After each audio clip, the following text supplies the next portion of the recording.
everyone, welcome back for the final episode of Kotura-san. Oh no! I know it sucks that this is ending, but it has to come to an end eventually. And just like my, I guess, Monday final review, I'll do a final overview of the entire series, things I liked about it, things I didn't like about it, and so forth. So, with the episode itself, we have, I guess, a few days passed since the criminal arc, or as I called it, the CSI Kotura-san, which was okay. And yeah, like I said, a few days passed after all that, and things are back to like peaceful times for Kotora right now. But they even have Moritani's friends coming forward to like try to, I guess, talk to her and be nice to her, and you got all this nice stuff going on. You know, she's enjoying school and all this stuff without having to worry about the criminal stuff anymore. And they cut to them going back to the club like the usual day, like a normal day for them. And Yuriko's sitting there like, oh, guess what? I'm disbanding the ESP club, and everyone's like flipping out, and they're, you know, like, oh no, you can't do this to us. Like, why? And Kotora especially, she gets kind of a little upset because this club is like the first thing she's actually been a part of that's like a group thing, so she's kind of like, no, you can't end this now. And of course, to everyone's little joke, Yuriko's just like, I'm just kidding, not disbanding the club, I just am reforming it to kind of make, I guess, poke fun at Kotora and make, you know, see who can get her ESP powers working, kind of like Moritani versus Manabe, just who can get Kotora going the fastest or something. It was pretty funny. And she was just gonna set up a party, but she told Kotora, like, you know, wait after everyone else leaves, I need to talk to you. And this moment was kind of like, oh no, what's she gonna do? What's Yuriko up to? But Yuriko just kind of apologizes in a tearful way that it was sorry that she used Kotora for all this, and she just wanted to get, I guess, everything squared away, that she was sorry for what she did and all this. But and the flip side, Kotora, she knew. She was like, I knew all along. And in fact, she said that I was using you because, you know, like I said, for once, Kotora was a part of something, and she wasn't, you know, pushed away by people that felt her she was like a freak or something because she has psychic powers. And that was nice. I like that. It was nice to see those two kind of make up and, you know, wrap that up, get everything out in the open. And after that tearful moment, the two girls kind of are headed towards the karaoke bar to, you know, join the other cast of the, I guess, club. So they did that, and on the way there, Kotora kind of like, I don't know, got a little curious about Yuriko and Daichi, if, you know, something's gonna happen with them. But Yuriko's like, nothing's gonna happen. He doesn't see me that way. He never will. At least not now. And Kotora's kind of like, oh really, like, interested in her, and then Yuriko kind of flips it on her and is like, oh well, what about you and Abe then? You know, why aren't you two close together? I mean, all this like that. So it was funny watching those two kind of, you know, get back at each other in a comical way. And it was even kind of weird that because Kotora doesn't know how, you know, Manabe feels about her. She knows his like thoughts, but she hasn't heard him really say that she likes him. So, and he likes her, and vice versa. So it's like, you know, both of them kind of don't know it right now. After the Yuriko moment with her, they would talk karaoke, and it's just the same as was before. Yeah, Kotora is just tone deaf and doesn't know how to sing. So, and shortly after that, she goes back home to, you know, gather her thoughts, and she kind of walks in and doesn't realize that her mom, yeah, I know, it's a big surprise, her mom is laying on her bed, is kind of like talking to her normally, and the two kind of talk to each other without, a few seconds go by, and Kotora kind of realizes, what are you doing here? It was kind of funny watching that. And then Kotora's mom obviously is just like, there's nothing to eat here, there's no alcohol, this is not a very good place. This sucks. Not realizing her daughter can't really buy alcohol, she's underage, and yeah.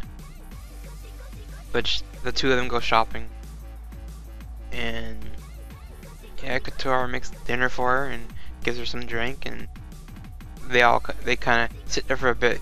It's okay, but then the mother starts getting a little irritated at certain things, and it starts turning into an argument where the mother and daughter are just going back and forth, screaming and hollering at each other. But no, they don't get physical. That's, that was nice. But they do hate each other pillows, and that's kind of like their way of, I guess, working something out, because it was weird. I mean, you go from the character that everyone hates to the mom who's like, again, everyone hates her. No one likes her. But at the same time, it seems like the mom's trying to get with the daughter, just to make things up, or make over things, whatever you want to call it. And yeah, the two fight and knock everything. The place is a mess. Kotura kind of cleans up afterwards, and it's weird that her mom was like half, I guess, drunk, asleep, and she is crying about what she did. She's like, I'm sorry, Kotura, I'm sorry, and all this. Kotura actually sees a vision in her head that her mom actually felt really bad for what she said about the whole "we should never have been born" comment. They show a shot of her mom like crying as she's walking away in the flashback. And that tells Kotura that she didn't really mean what she said. I mean, I've seen this before. People get angry and their emotions just get the best of them. And that's what you could say with her mom. Just gets that way with her. And Kotura kind of gets in the bed with their mom. They both kind of share a bed for the night. And in the morning, I guess the mom hears Kotura say like "mom" or something, or "mama," and something happens with the mom. It was kind of interesting, kind of cool. That her eyes, they've been dead for so long. After hearing that from her daughter, her eyes kind of like light up, kind of like episode 1 when when Manabe was having this goofy dream and looking at Kotura, and it shattered her dark world to give it some light. So I guess this is the same kind of thing with her mom. But I don't know. A lot of people, I kind of agree with them that it felt kind of weird that the mom all of a sudden now they're talking on talking terms. But I guess in the credit it's the last episode, so I mean if they didn't resolve that, yeah, it would be begging for a season 2 basically, which is fine. I mean, I could go for another season of this, but after the mom bit, it was Kotura back at school, asking Moritani how do you confess to someone, because she's never done it before. And this is a hilarious moment when Manabe kind of like sneaks in and he hears Kotura say "I love you" to Moritani, and they're both like looking at each other, and he, in his mind, obviously he's like, oh my god, this is gonna be girl on girl, this is kind of hot type thing, because he's just like, it's okay with me, it's gonna steal my girlfriend. He's like, I don't care, it's a girl, but it's fine.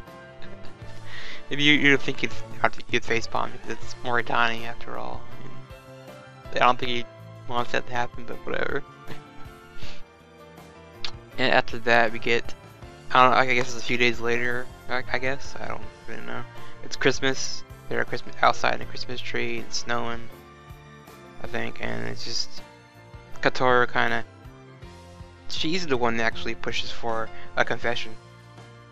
That kind of half-assed. She's like, that's what I like about you, or love about you, because you're just you. And he kind of doesn't. I don't recall if he outright says anything to her about it, but it's fine. And I think that's the whole episode. I don't think I missed much. It was just kind of more of a slice of life episode, and all of the loose ends being tied up. For a series overview, for me, when I first got a glimpse of this show, I wasn't too sure about it. All I knew was there was like 2 big actresses in there. We had Aseko Kanemoto as Kotura and Hanazawa Kana as Yuriko. That's all I was going off of, is these 2.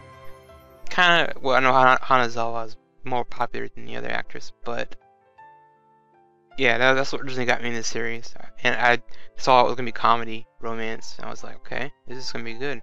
I like comedy, romance. Well, somewhat. I'm more of a comedy fan, but after that first episode, I was just blown away. I was like, whoa, this isn't the normal comedy I'm used to. This is a little bit more dramatic. We had all this depressing stuff at the beginning with Kotura dealing with the ESP powers and how it screwed up her life with her parents, everyone at school, so she was kind of isolated from the world because no one wanted to hang out with her. Because she, as a young kid, would blurt out anything you're thinking. So it's just like being around someone like that. Oh, you're a freak, and that's what she automatically got. And I know episode 1 kind of scared a lot of people off. Honestly, that's why I feel. I feel they didn't really give it a time of day. They saw, oh, it's drama. This is gonna be depressing, and they dropped it. I think after the first 15 minutes. But for those who were hanging around, we saw a different thing. We didn't see it wasn't just drama the entire freaking time. Honestly, it was some happy moments. There were some, happy, tearful moments with Kotura and all these things she goes through. So I mean, for those who dropped it after this first episode, I would recommend giving it another shot. Yeah, I know some people probably felt the drama was a bit forced, but I didn't think it was forced. I mean, sure, there were some moments where it was like, yeah, really, like, roll your eyes a little bit. I know, I did sometimes. And, yeah, I think the studio did an impressive job of blending the dramatic moments, the sad moments, and happy moments together. I don't know any other way to do a drama series. But the studio did a nice job with it, honestly. And for the characters themselves, I admit I hated Moritani after we found out she was just this bitchy girl that just doesn't care. It was just mean all the time. And her mom, everyone hated the mom. I hated the mom. So, but Moritani kind of changes. I like that about her. She goes from being this evil little brat to kind of a nice comic character where she's just crazy and funny. Has probably the best reactions, I would honestly say, out of all the characters. And I guess Yuriko, she was kind of cool. I liked her. Even though at the beginning everyone was like, oh, she's just going to be using her the entire time. Which is true, but at Kotura-san, in the last episode, she's using her too. But we had Manabe, he's a great main lead. A bit more on the pervy side, but this is anime. I mean, this is always happens. So I haven't really found well, there's a few out there, but main characters that aren't thinking of ecchi stuff here and there. I mean, it happens. Whatever, it's anime. I mean, it's kind of a good portrayal of high school boys. I mean, I was in high school and I don't see puberty and all that shit. So I mean, whatever.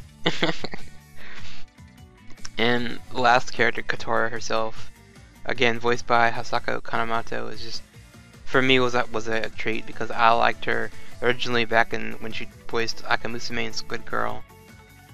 That's kind of more of a slapstick role where she's just being a joker or troll character. And from that, she went to do a Magical Girl series, which in that series she's more standout because she's kind of gets to experience more emotion. And I think at the time she was also in Kokoro Connect, and she's gonna be in Seizon no Gargantian here in the spring, which is cool. I like her.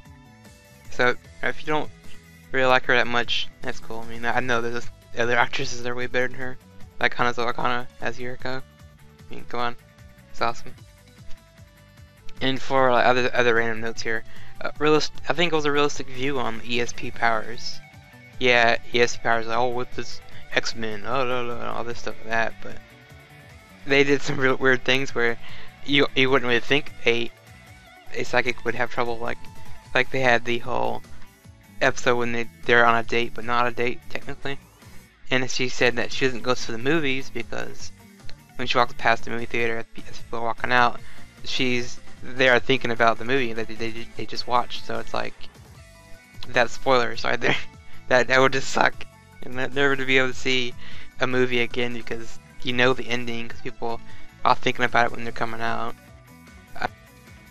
Other than the movie spoiler parts, I thought it was funny, watching these two get together for a somewhat semi-realistic romance view on the couple, I guess.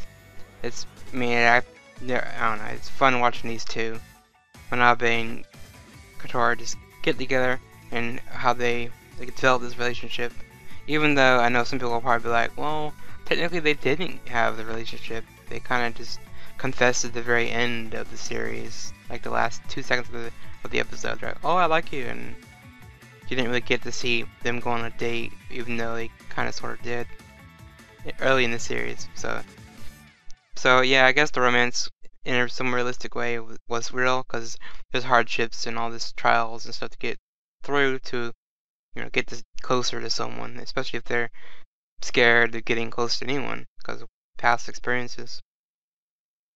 So, you know, for that, it gets a thumbs up for me. That at the same, but like I said, at the same time, we didn't really see them develop as a couple because it was the last minute. So, well, whatever. And the last thing I'm going to talk about, maybe like the last couple of things actually, is maybe one of the arcs I didn't like, even though technically it's not an arc. I didn't really like the criminal stuff. That arc was just kind of lame. It felt kind of poor to me that the criminal was so easy to figure out, and they kind of made it obvious with the female detective girl. The way she was acting is like, okay, this is kind of fishy. Why'd you, and especially when she called the club like, avoid this street. Like, okay, thanks for the warning, I guess. And it's kind of weird. So that would probably be the low point in the series. There are probably a few other ones that are kind of lower than that, but for me, I just did not like how, oh, solved criminal case, and then the criminal kind of is like, yeah, I did bad things, and they kind of like, oh, kind of play it off as, it's okay, like, type of thing. I'm like, okay, I guess. But the last thing I'll mention is probably the artwork. I kind of love the artwork in the series. I like the facial expressions of the characters. There's tons of, like, Yuriko and Manabe and everyone but Daichi, because obviously he's not going to have any, because he's wearing glasses the entire time, but he had a few, so I'll give him some credit for that. So it's not anything spectacular for animation. I mean, the character designs look fairly simple. I mean, as an artist myself, I don't consider their designs to be that hardcore in like style compared to something like a Psycho Pass or a Tomoko Market, which has got amazing character designs. But yeah, the artwork, it's okay. It's not bad. And for a final mouse score, I'd give it an 8 out of 10. Because I know it's not a perfect series. There are flaws with it. And, you know, to make it a perfect 10 out of 10 would probably have been maybe a better ending. That earlier confession, maybe around episode 9 would have worked for me. That way we could have developed like, this couple as a little bit, but it's fine. Then a few things that kind of wrapped up kind of silly, like the mom, detective girl, Yuriko, and why she does what she does in the series. But yeah, that's my final score for Kotura-san. And if, like I said, if you drop this early on, I would highly recommend just giving it another shot. Or if it's just not your cup of tea at all, just pass and skip on it forever. It's fine. I mean, I don't know if I'd want a season 2 of this. Maybe some OVAs would be nice, but usually those are one-shot, etchy, you know, hot springs, pools type things that they just kind of waste their time on. That's my final review for this series, anyway. But for spring, you might be seeing like Data Live, Valve Rave. I may not be doing because a certain studio picked it up, which they love to hate on people's YouTube accounts. So I probably won't be picking that up for video reviews anyway, because yeah. But anyway, that's been everything with Kotura-san. I'll talk to you guys next time for some spring shows. Later.